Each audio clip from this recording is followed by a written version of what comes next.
The Lord be with you. A reading from the Holy Gospel according to John.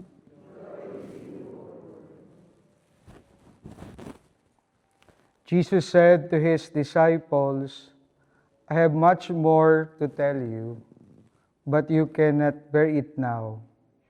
But when he comes, the Spirit of truth, he will guide you to all truth. He will not speak on his own, but he will speak what he hears and will declare to you the things that are coming. He will glorify me because he will take from what is mine and declare it to you. Everything that the Father has is mine. For this reason, I told you that he will take from what is mine and declare it to you. My sisters and brothers, the Gospel of the Lord.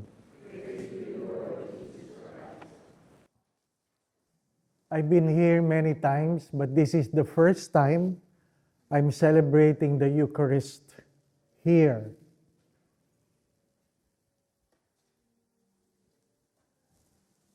The lady approached me and gave me the Mass intentions. And as usual, as I read it, names of Filipino people. Pinoy pa rin na nagpapamisa. Ano po? The first reading reminds us of what? Of our common experiences. And that is, we are taught to pray without telling us why we are praying and to whom we pray. Marami sa atin lumaki, tinuruang magdasal ka. Di po ba, ano? Pero hindi tinuro kung bakit ka magdadasal. Hindi rin tinuro kung kanino ka magdadasal. Basta may alam ka lang na may santo sa altar at doon kayo nagdadasal. Di po ba, ano? Sa amin, basta umilaw ang poste, ibig sabihin, dapat magdasal na. Kaya kung maagang umiilaw ang poste ng Meralco, maaga magdadasal. Kung walang ilaw, walang dasal. Ganon kadali. Kaya, 3 beses kong tineredor ang bumbilya ng Meralco. Ano po? At nalaman, kinumpisal ko na ito. Nalaman ng lola ko na ako pala may kagagawan. Ano po? Kaya nung misang hindi umilaw, napengot ako. Sabi, tineredor mo na naman ano. Sabi, hindi po ako. Pag gumawa ka ng kasalanan at pag may nangyari, ikaw na talaga palagi. Di po ba na? Nagdadasal. Nagro-rosaryo. Nakaikot kami sa tumba-tumba ng aming lola. Ano po? Ang maalala ko lang noon, ora pro nobis. Ora pro nobis. Ora pro nobis. Ano po? Ha? Kasi Latin eh. Ano po? Basta, ora pro nobis. May hawak siyang pamatpat. Pag hindi ka sumagot, ora pro nobis. Ano po? Ha? Memoryado niya. Ano po? Kaya, marami sa atin, lumakin ayaw magdasal. Kasi hindi natin naintindihan kung bakit natin ginagawa. The first reading speaks of that. But it's good also to understand that before things happen, God has already prepared something for you. Before the plague, like this place, God has already prepared for them. San Roque. Di po ba, ano? Di ko alam kung anong nangyari. At least, preserve nila kung saan nakatira si San Roque. Di po ba, ano? Humirap siguro ang buhay, kaya nagnegosyo ng Birkenstock. Di po ba, ano?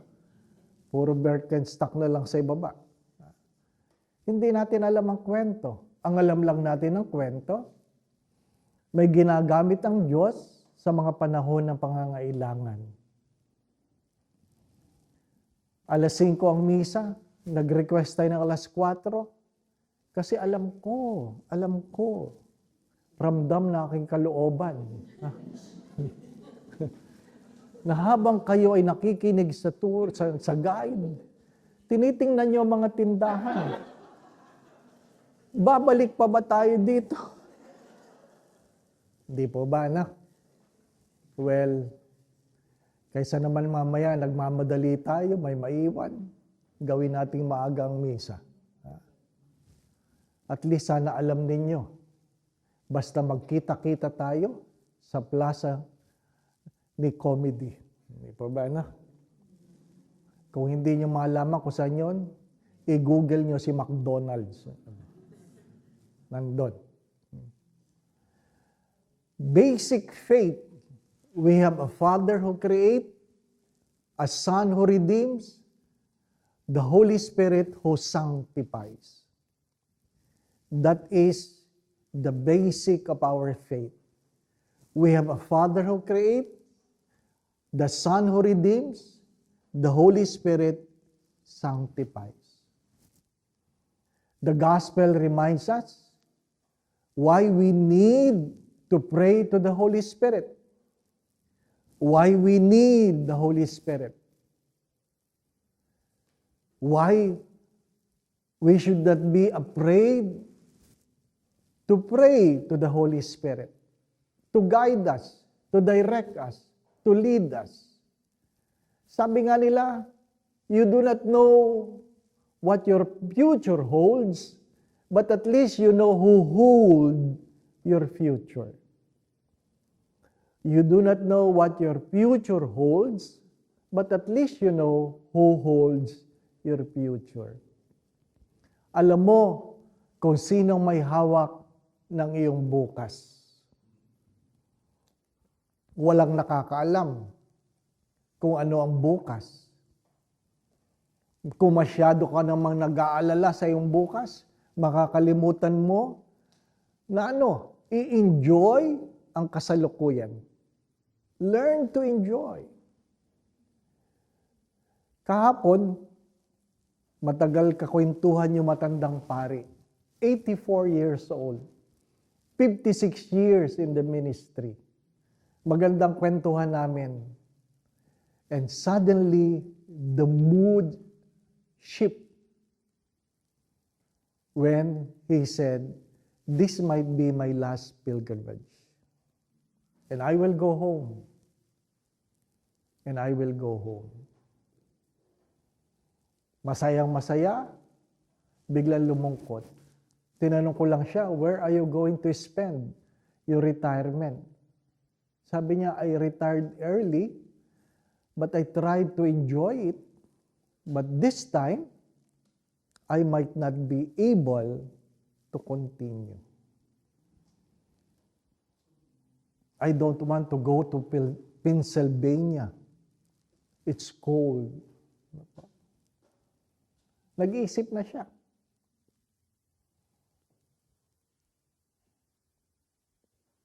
Ano nga kaya ang iyong bukas? Di po ba? Wala nakakaalam. Kaya nga sabi ko kahapon, our goal is not to live long, but to live well. My late spiritual director, Father Ben Carlos, would always say this to me.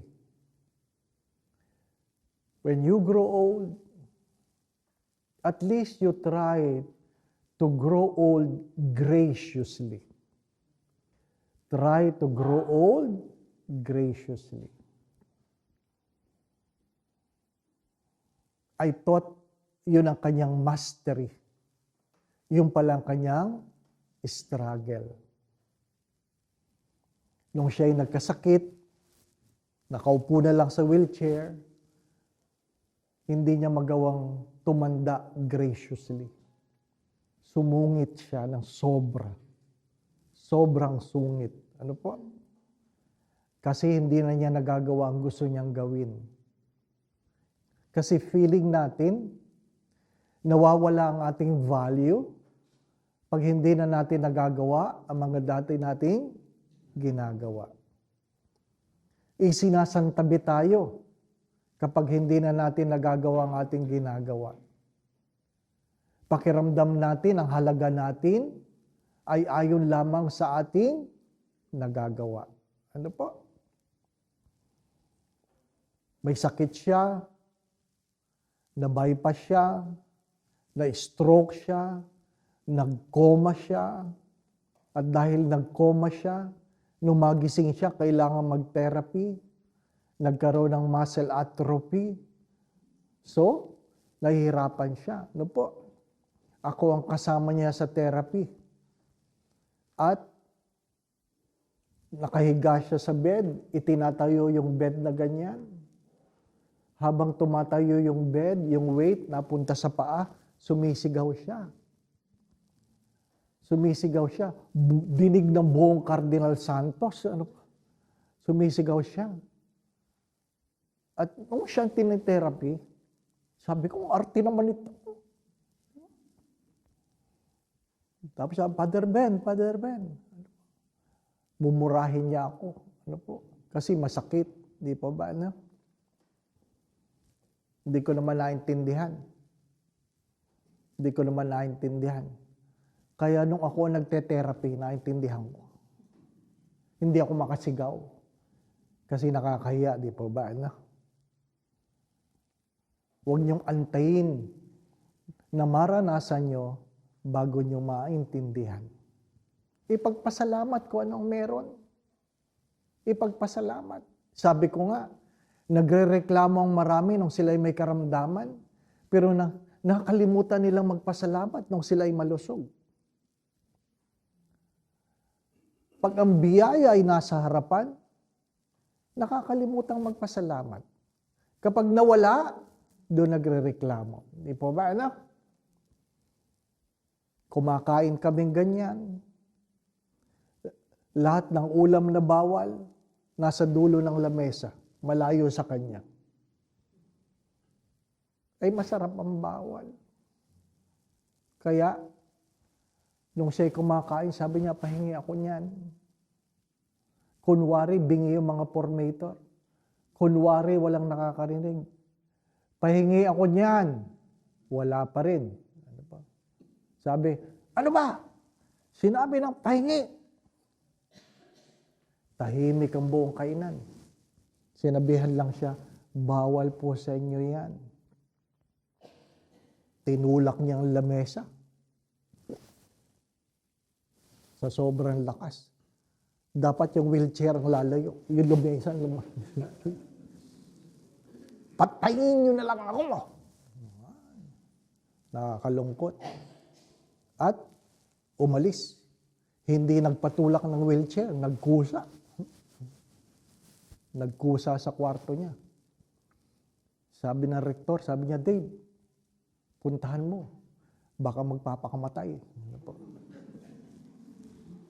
Hindi, pinuntahan ko. Ano po? Pagdating ko sa kwarto, di namin alam. May sarili palang kalan.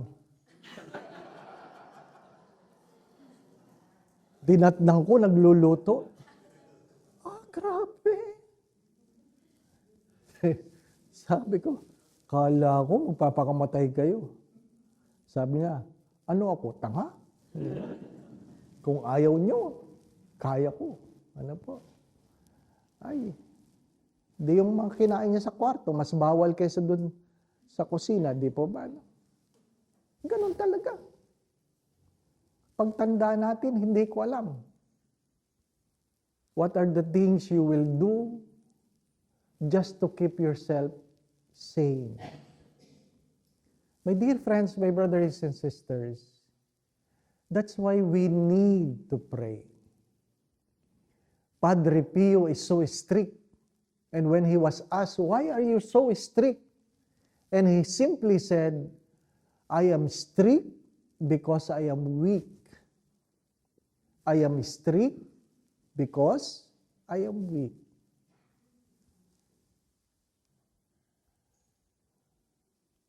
Learn to see yourself 5 years from now, 10 years from now. Sabi nga ni Ate Sita, nag-sign up ako para sa Guadalupe. Nauwi siya dito. Di po ba? Akala daw niya Guadalupe ito. Ano po? Hindi ko alam kung sino kausap niya. Ha? Wala akong Guadalupe dito. Wala.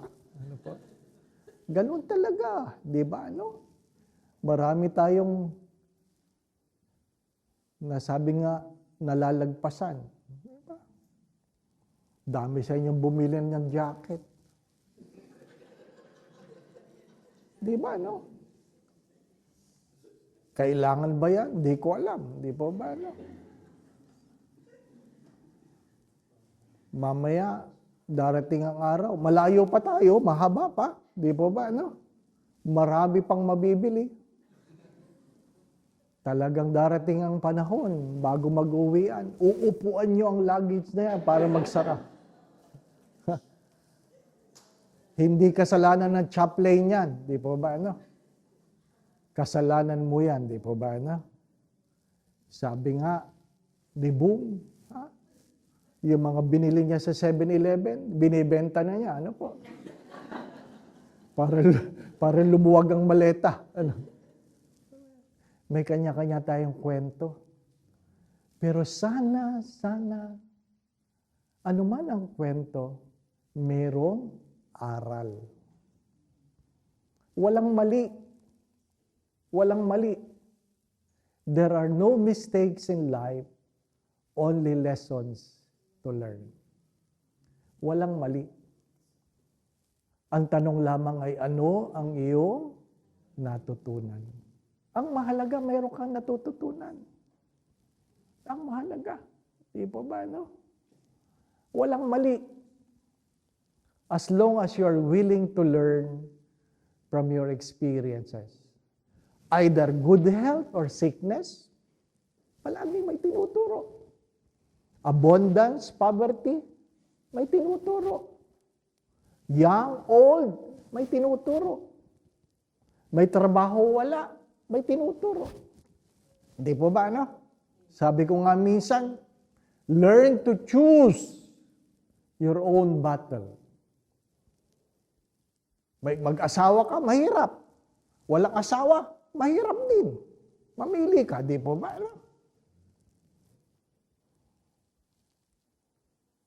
May trabaho, mahirap. Walang trabaho, mahirap din. Magsabi kayo, in both extremes, may sariling hirap. Mahaba ang buhok, mahirap.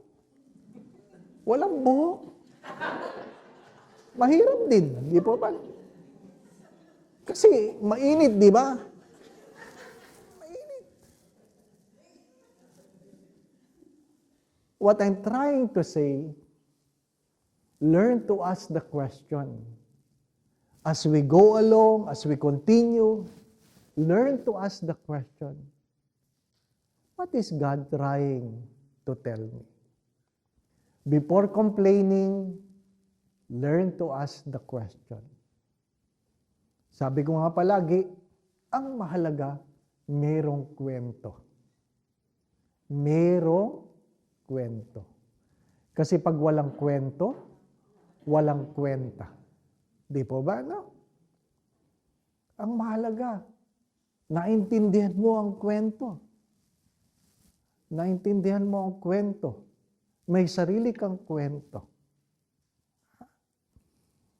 Habang kinakain mo, yung bawal, di ba? At sasabihin mo, kinabukasan, taas ng blood sugar ko. Ganun talaga, di ba? Oh. Nagyayaya ka na mayroong kumain din ng bawal para dalawa kayo, di ba? Di ba? Ganun talaga. Ang mahalaga, meron kang natututunan. Pero ang mas mahalaga ay ano? Ano man ang kwento, hindi ka iniiwanan ng Diyos. Hindi ka iniiwanan ng Diyos. At hindi ka iiwanan ng Diyos.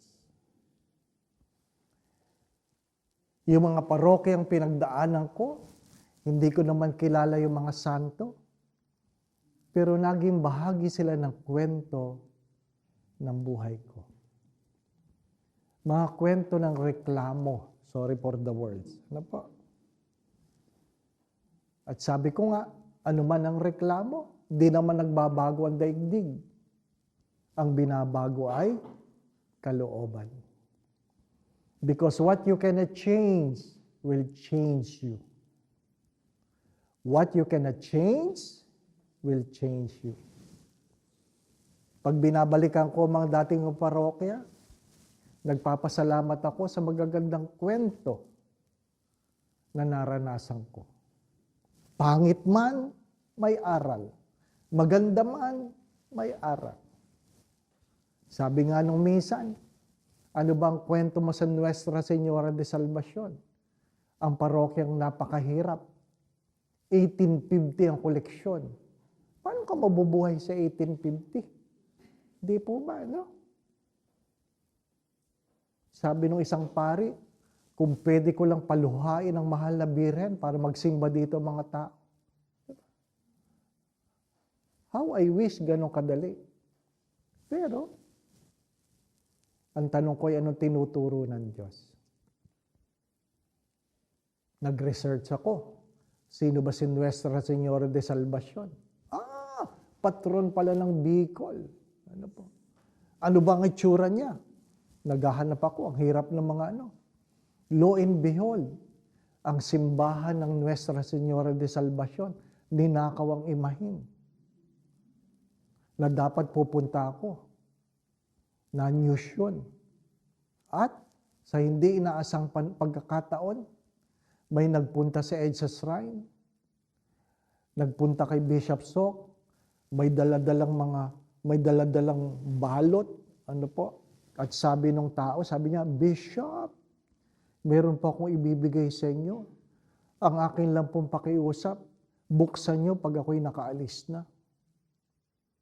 Sabi ni Bishop, okay. Inantay niyang umalis ang tao.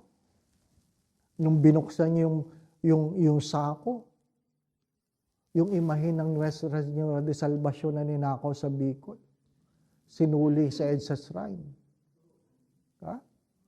Kaya tinawagan niya ako, punta ka dito. Nandito ang Nuestra Señora de Salvacion. Di ba? Ako ang pinuntahan. Ninakaw siya para magkita kami. Di po ba? No? Di ba? Kanya-kanyang kwento. Ano po ba ang kwento niyan? Ano? Tinatanong ko sinasabi ko sa mga tao, yung birhen natin, hindi yan ang birhen ng Nuestra Señora de Salvacion. Paggawa tayo, Father. Ano po ba ang kwento ng Nuestra Señora de Salvacion? Isa dyan doon sa mga taong hindi magkaanak. Hindi yung kailangan pumunta sa Ubando. Dito lang sa Nuestra. Nagdati nga ng mga hindi magkaanak. Di po ba? No? At nagsimula silang maganak. Yung isang kaibigan ko, matanda na silang mag-asawa. Biglang nagbuntis si Mrs. Kaya ang kanyang unang anak na babae, ang pangalan ay Salve. Salve. In honor of the patron. Nagkaanak ulit. Ang pangalan ng lalaki ay Dave.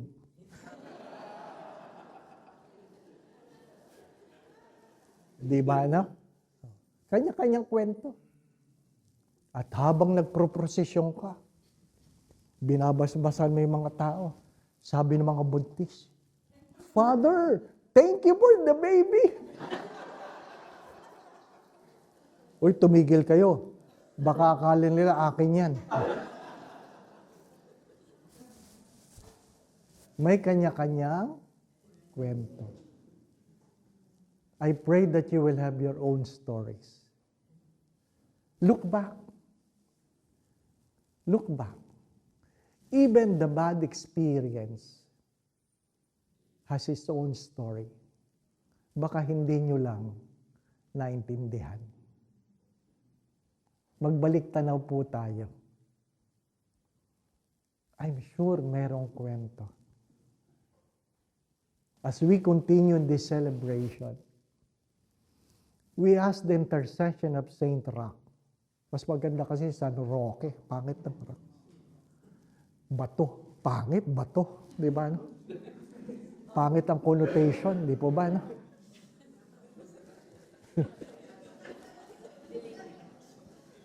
Di ba? Pangit, ano? San Roque na lang. Pangit kasi bato. Let us... Uy, di ko sinasadya. Nandito talaga tayo. Let us ask the intercession of Saint Roque. Ano po? Kung ano man ang inyong mga pinagdadaanan, can you imagine? Ginamit ng Diyos ang aso para dalhan ng pagkain sa San Roque. Sino nakakaisip nun? Diyos lamang. Kaya kung ano man ang iyong problema, huwag kang mag-alala. As I always say, hindi ka iiwanan ng Diyos. Hindi ka pababayaan ng Diyos. Manalig ka lang. Amen. Again, my brothers and sisters, whatever your story, try to learn from it. But if you really look back, you will find that God never abandoned you. Ang mahalaga, ano ang iyong natutunan? Ano po? Anong iyong natutunan? Sana naman, hindi masyadong maraming damit ang inyong binili. Ano po? Nabibigat ang inyong hand carry. Kasi isa sa natutunan ko sa isang pilgrimage namin, over talaga siya, over. Ano po? Over. Ang ginawa niya, sinuot niya lahat. 5 patong. Maliit pa man din siya. Ano po? Kaya, huwag niyong gagawin yun. You have your own stories. And I know it will be beautiful. The Lord be with you. And may Almighty God bless you and your family, the Father, the Son, and the Holy Spirit. The Mass has been offered. We continue to pray to bless the Lord. Salve Regina, Mater misericordiae, vita dulcedo, espes nostra salve. Ad te clamamus, exules filii Ebe, ad te suspiramus, gementes et plentes, in hac lacrimarum valle. Ea ergo advocata nostra, ilius tuos, misericordes oculos, ad nos converte. Et Iesus, benedictum fructum ventris tui, nobis post exilium,